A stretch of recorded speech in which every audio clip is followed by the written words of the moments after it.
Hello everyone, welcome back to another Kitbash showcase video. It's been a minute since I made one of these. They were kind of like the only video I was making there for a while, but now I'm just going hog wild, making shitty little battle reports and tutorials and all kinds of other nonsense. But I figured it was about time we got back to basics and, the thing that people actually care about and want to see from me. So here we have one of my most loved, most liked models I've ever made. This one definitely got a lot of attention on Instagram, at least. This is my Kroot proxy for Commander Shadowsun. Call her Commander Shadow Kroot or Krootmander Shadowsun, whatever you'd like. But this is definitely one of the more unique models in my Kroot collection, and it's actually the closest thing I have to an actual battle suit.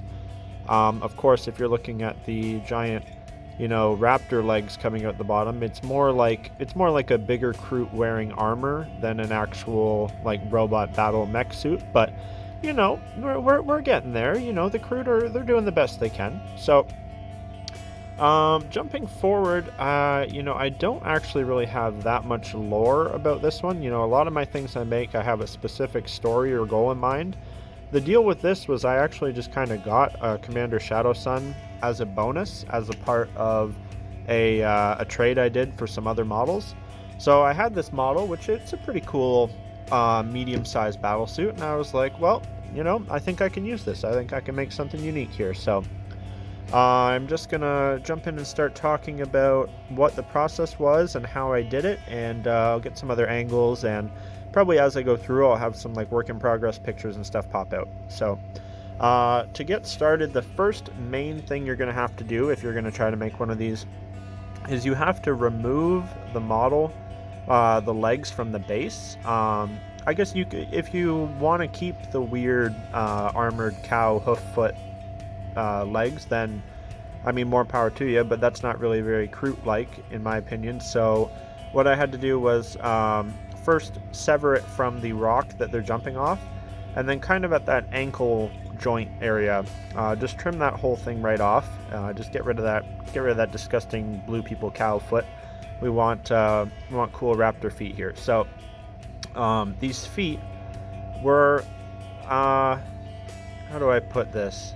They were a challenge. Let's just say it nicely like that. They were some fucking work to put together. They did not want to cooperate. They did not want to stay together. And I am an impatient little child at heart. So I never let green stuff dry long enough. I never let it set long enough when I should. So, somebody that's a little bit more patient than me could probably have an easier time. But so what these actually are, and I'll get a better view here in a second, is that these are the feet from the Seraphon Ripperdactyls. They're like pterodactyl monster things. But if you'll notice, and I'll have the picture come up right now of what the Ripperdactyls look like, their feet are like very narrow. And putting that on this model, they just looked like way too skinny. It's kind of weird. Like they only have like 2 toes on either side, and it's like very, I don't know. It's like very skinny feet for some reason. They're not really like that spread avian raptor claw thing that I was looking for. So what I actually did was I took 2 sets of legs from them, so 4 legs total, and with a little bit of trimming and whatnot, I was putting 2 pieces together. So either side of the foot, like that's 2 separate feet, you cut a little bit in the middle so that they fit together, and then you fill it in with green stuff.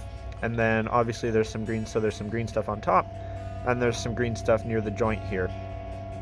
And so you make your 2 feet like that, do it whatever pose you want, and then as you can see here, I've constructed a pretty elaborate little jungle base here. So instead of that rocky thing that Shadowsun jumps off of, I've kind of mirrored that in my own Kroot way here, by having this girl jump off of a tree instead.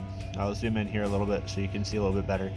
My green stuff work, honestly, not my proudest here. It's pretty rough, but especially from like, a gaming distance, it looks all right. I think it's not too bad. Obviously, I tried to sculpt like the like an eagle, like how eagles have like kind of scaly talons.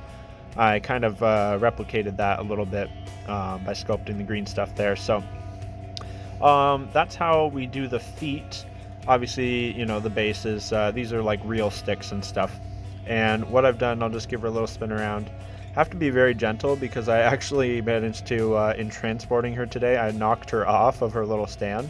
So I need to re-glue that, so she's not very sturdy at the moment.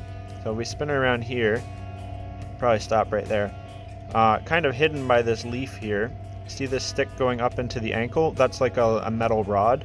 So I just drilled, you know, not very far because otherwise you're going to wreck the leg. I drilled maybe half a centimeter into the ankle and then down into the bottom, and then just cemented it with green stuff. And obviously I didn't go deep enough because it actually snapped off today. So I'm going to have to redo that, tidy that up a little bit, but I'll do, just keep spinning here. You can see another view of that other claw. So you can see there it's got the appropriate number of toes for Kroot, the 4 toes there. Yeah, so I think it looks okay. I definitely could have done it better, but overall I'm fairly happy with it. So moving on from there, we'll start with, I mean, this on the gun here, this rope, that's just green stuff. That's just a green stuff rope. It's super easy. You just take a long little like worm of green stuff and then you just kind of gently twist it in your fingers and you'll get that twirled rope look. It's pretty easy to do. Same with her belt here on her waist. That's just some green stuff again.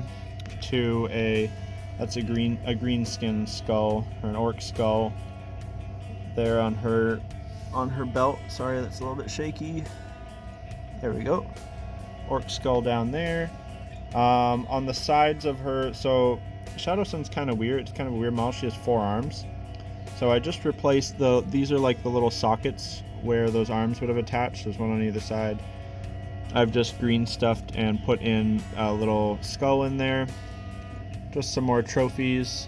She's a bit of, this Kroot Shadowsun is a little bit of a headhunter, it seems. And that's pretty good there. So for the head, and I'll do a comparison here with a normal Kroot. The head is, it's deceptively different from a normal Kroot, and you'll see here in a moment. So what I actually had to do is you have to green stuff the whole neck to bring the head up a little bit, just to be able to fit it with the quills in there. And then what you have to do is actually trim the bottom quill off. And what I did is I took that bottom quill, which as you can see, sorry it's shaky again, the bottom quills are some of the longest ones. And so what I did is I took that and put it on the top. And so there's actually a very fine layer of green stuff on the top, which kind of like bulked out the head a little bit. It gave her like a little bit of a bigger, more pointed head, which I thought was kind of cool because she's got like pterodactyl legs, and it's almost like the head is shaped a little bit pterodactyl-y too. Like it almost has a little bit of that crest shape going on. Like I said, I'll show a side by side in a minute with a normal Kroot, and you'll see that head is actually fairly different looking from a standard Kroot head. Although obviously it's still quite close using the normal Kroot head. Lots of cool war paint and stuff. You know, that's kind of the trademark of my Kroot. They like the blue and white war paint. We've got another skull. Again, just got some wrappings on it on her shoulder there. More on the wings. This little bit here, there's tons of these little bits in these Seraphon kits. Just brighten that up a little bit. These cool feathery bits, and they are perfect for your Kroot conversions. So you really can't go wrong too much with those Seraphon kits. So yeah, that's pretty much it. Honestly, it's one of the simpler kit bashes I did for the army, but it's definitely very striking, and it definitely fits the theme of like these are Kroot that have stolen Tau technology, and they're now using it against the Kroot, or against the Tau. And it's just like that blending of Kroot savagery with Tau tech. I think it's pretty cool, and I think this is a pretty cool leader for the army sometimes. I've actually never played her, I don't think, because I'm just usually so tempted to either bring Farsight or one of the custom commanders. But I'll have her in a game sometime. Maybe I'll have that on the channel. So Just before we end here, I'm just going to do a little size comparison here. We have a normal Kroot here. So you can see she is quite a bit larger, probably almost twice the size of your standard Kroot carnivore. And I'll do a zoom in here with the heads. Ugh. Pardon my my poor camera work here. So yeah, you can see there, see how much taller the top of the head is? I think it's pretty cool. And it's just like little things like that, like just altering the head shape a little bit really makes her just, it looks a little bit more unique, like a unique character. Because, you know, a lot of times you use the standard Kroot heads for Kroot conversion, so it's kind of cool to have a unique head on your unique character. So that's going to be all for this video. Thanks for watching, and there will be a lot more coming up soon. I hope to have another battle report on the channel soon. If you like what you see and you'd like to support the channel, for just $1 you can join my Patreon. That's where I put all my work in progress stuff, as well as some little tutorial style things on there. And but yeah, so thanks everybody for watching. Bye for now.